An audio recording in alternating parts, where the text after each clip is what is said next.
Okay, hi YouTube. This is Retta. This is part 2 of decks that really stood out to me this year, really connected.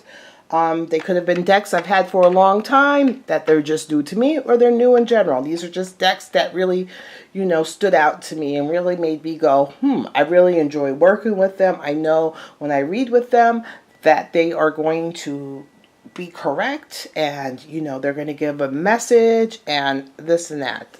So these are the decks. I like this deck, the Sacred Symbols deck. It's an oracle deck, and you guys have probably seen me pick a card or two when I'm doing a reading. And I really enjoy this deck. I find this deck, it really tunes into the person, like how the Eurosoro thing reaches out. This one does too, where the Eurosoro is like a spiritual, emotional type of energy, all encompassing. Like this one is spiritual too, but this is more like native spiritual or like primitive spiritual. And I really enjoy that. So you might see me use this deck a lot. And this deck it's the Sacred Symbols by Marcella Kroll. So I do like this deck.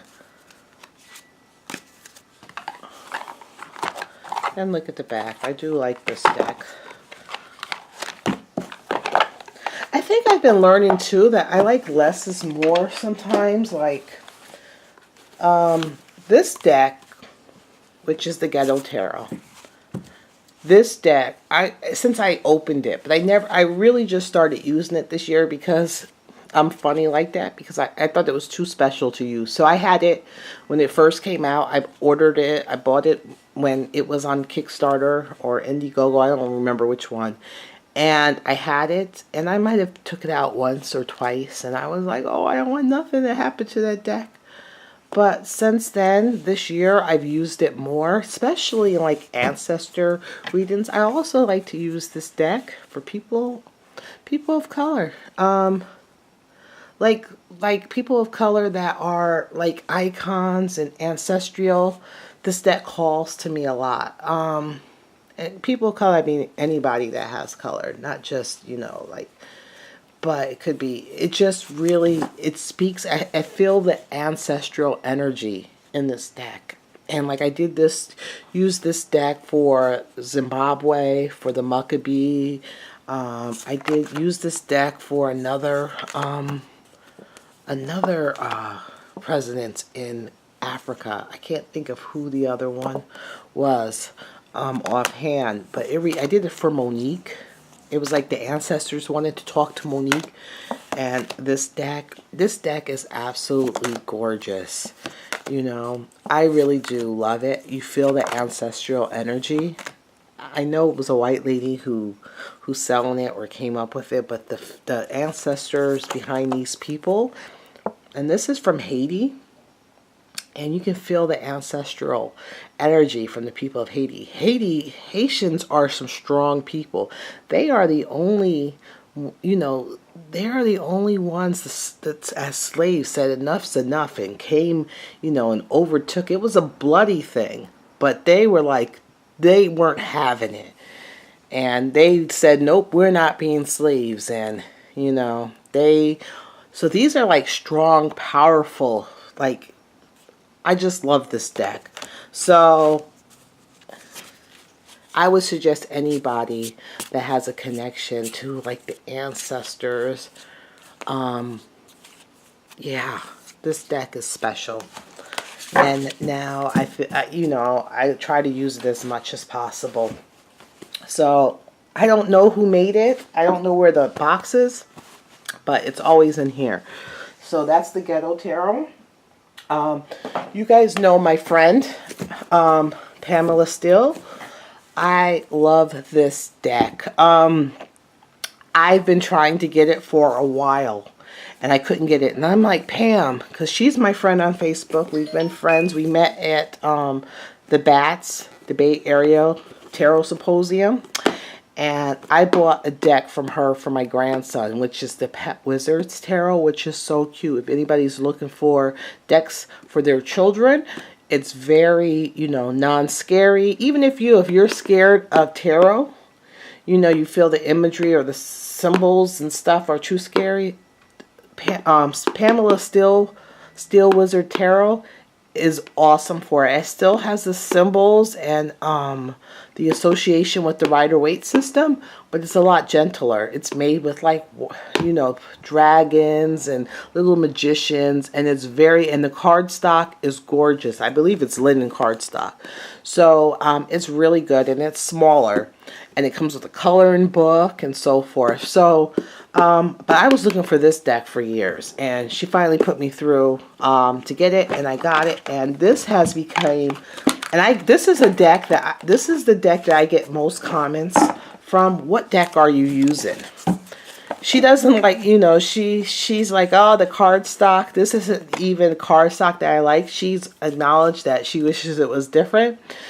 But I don't even care about the cardstock. This deck is just so, when I read it, I just connect with the readings. I connect with I just connect with the imagers.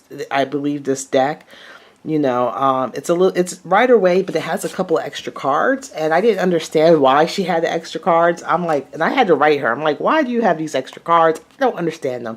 She talked about them, and she was explaining to them. She said the deck didn't feel complete without them. She felt like she had to add them.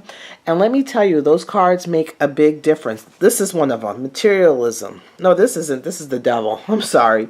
But this deck is just, this is my most talked about deck on YouTube. Everybody asks me, what deck is that? It's the Steel Wizard Tarot.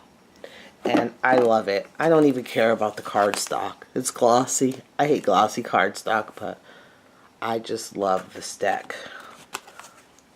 I just love it. I was trying to see if I could find I Am. See, this is an extra card. I Am. So they really, when you see them in the reading, you understand why they need to be there. On their own, you're like, what the heck is that in there for? But when you start doing a reading and they come up, you understand. It's like an explanation point. It is. They're like an explanation point. So you thought that the major arcana is like it's part of the major arcana. So it's like an exclamation point. So yes, like Soul Twins. This is an extra card. This came out for Beyonce and Jay-Z when I did their reading. So I would recommend this deck. Okay? So, and she's working on another one. I don't know if she's done. I know she just did something, but this is one that I might have to get another one. This one, I just got this one this week, but I love it already. It's just a deck that you get that is just a connection as soon as you pick it up. There's no fuss, no muss. You know, sometimes you just need a deck that's no fuss, no muss.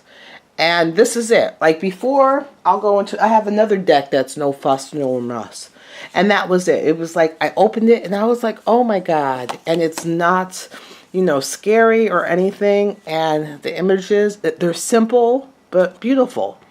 I love this Ten of Swords. You know, you might feel defeated, but you know, you're getting back up. You're still in it for the long haul. You're getting back up. You're not letting this defeatness, you know, and stuff bring you down. You're rising back up. This reminds me of my friend Boy on YouTube. Hopefully he's doing okay. Of his explanation of the Ten of Swords. As soon as I seen this Ten of Swords, his words came into play. Can't precisely remember what he said, but this is an image of what he said about that. So here is some of these cards, and I just love them. And this is the Spirit Within, and this deck is not even that. It just came out recently. I don't like the cardstock. It's the glossy. I don't care for it, but I do like the deck a lot. So this is the Spirit Within. That was just like a deck that just said, okay. Also, this deck, this Paladin deck, this is a deck that I just started using this year, and it's became one of my go-to decks. And I love it. And this is like a no fuss, no muss. This deck feels like this deck to me. It's like an old friend. There's no worries. When I get this deck, I know it's going to be a clear, concise reading. I connect well with this deck.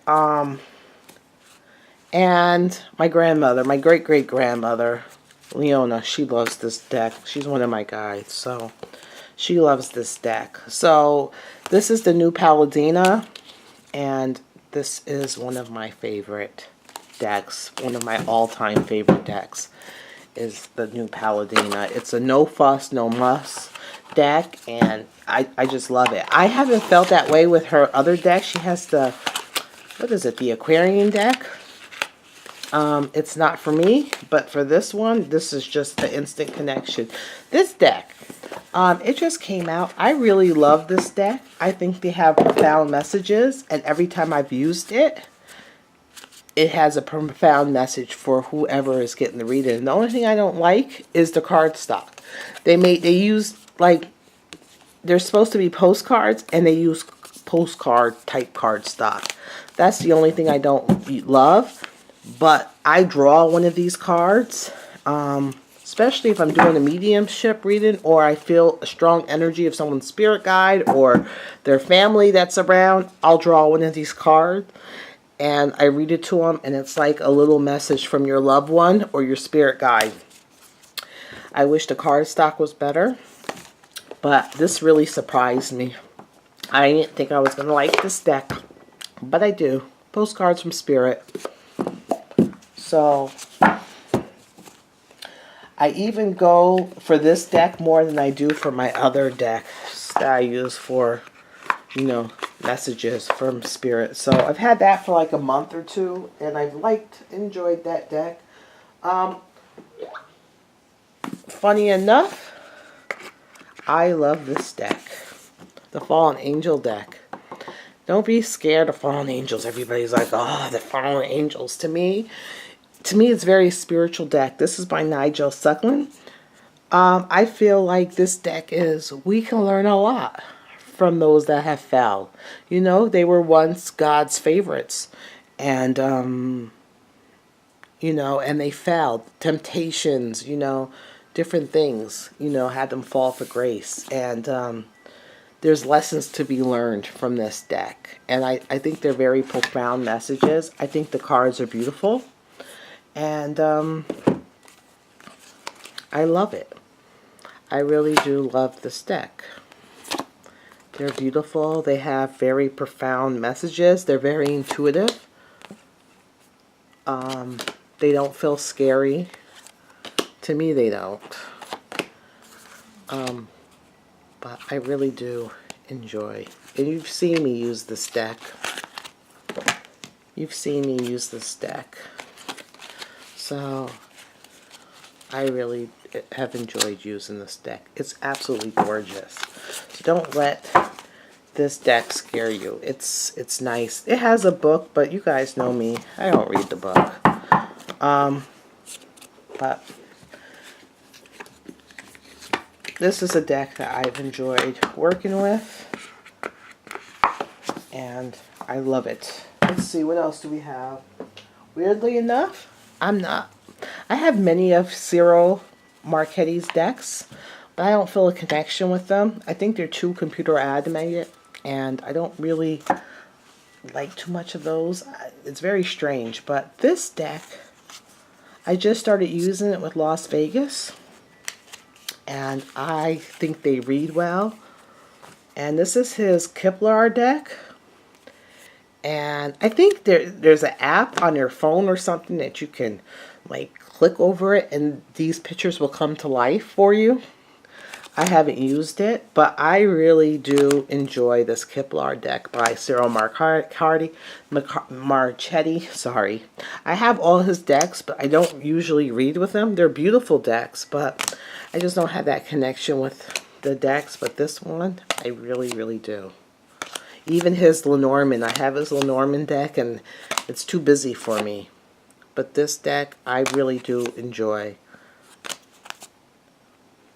To me, it's like, to me, it feels like this deck, but updated and better in some way. So, yes.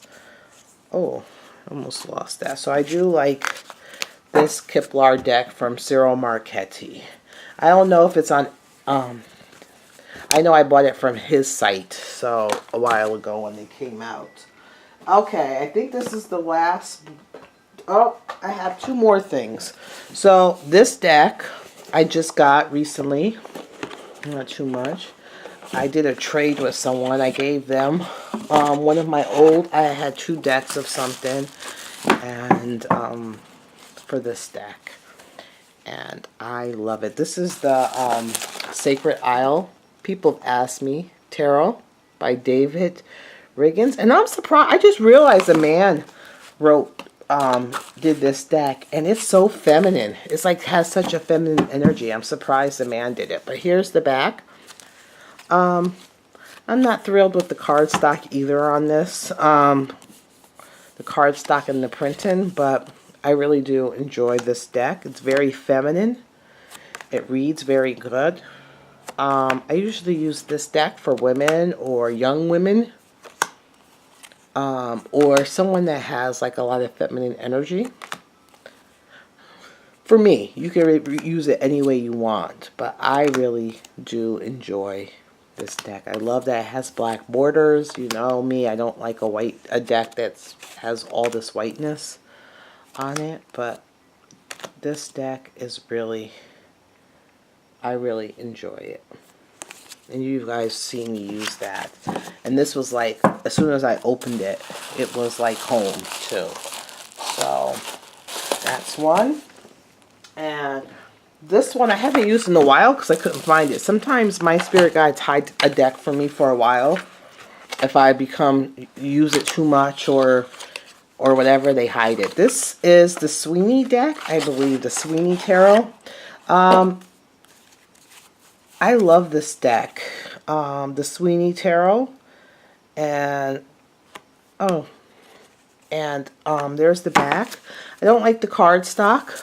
I used to use this a lot a while ago. I haven't used it. I actually was looking for this deck for the last couple of months and couldn't find it. That's why I haven't used it. But I really do like this deck. I really do. You guys know I like a dark deck.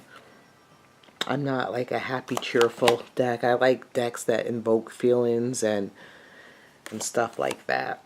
And like expressions and stuff. But not too busy. I don't find this deck is too busy. You know. I don't like a busy deck anymore. I used to. But now, look at this. So I really enjoy this deck. It's very diverse. It's colorful. And I really do love this deck. I wish the cardstock was better. I wish that it was on linen, maybe. Maybe she'll do an updated version, or even that new plastic that they have. I would buy it again in a heartbeat. So that's the Sweeney Tarot. Love it. And then I have two mentions. I thought I had two decks. Maybe it's just this one. This. You guys know I'm an intuitive reader. I don't use this very often. I've used it like once or twice this year, but I recommend this deck. I like the concept. Sometimes when someone needs a more structured, organized type reading, I'll use this for it. But I think this dynamic tarot spreads is good for people that are trying to learn to do intuitive tarot. You know?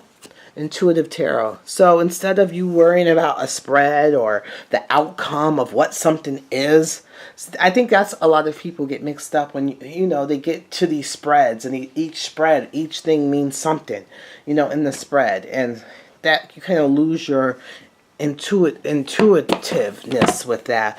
But with this, you can think of some questions that you have for yourself or for your client, and you know, you could put this is a question, so it's like a conversation you're having with the cards. What steps should I take first? And there's a whole bunch of different things of questions and stuff to explore more and expand. You just throw them down and takes a couple of cards and throw them, and it's like a conversation that you have. So this is Dynamic Spreads decks, and I recommend it. You know, they have what areas in my life that need attention, my body, you know, so you can kind of get out of debt, you know, out of the area of having like the Celtic cross or, you know, all these different spreads, you know. Make up your own so-called spread. Be, you know, sporadic and, you know, intuitive. So these are just different types of questions. Your fears, you know, what's in your subconscious. So they have different questions in here, and they have different to explore, you know, your theme, stuff like that. So you can get away from these organized, you know, spreads. So that's it. So I hope you guys enjoyed. These are the decks that have really this year has stepped up for me, and I have enjoyed. And I hope you have too. Give me your thoughts on what these decks are. Some of these decks also have been your favorite. Let me know. All right. Talk to you guys later. Bye.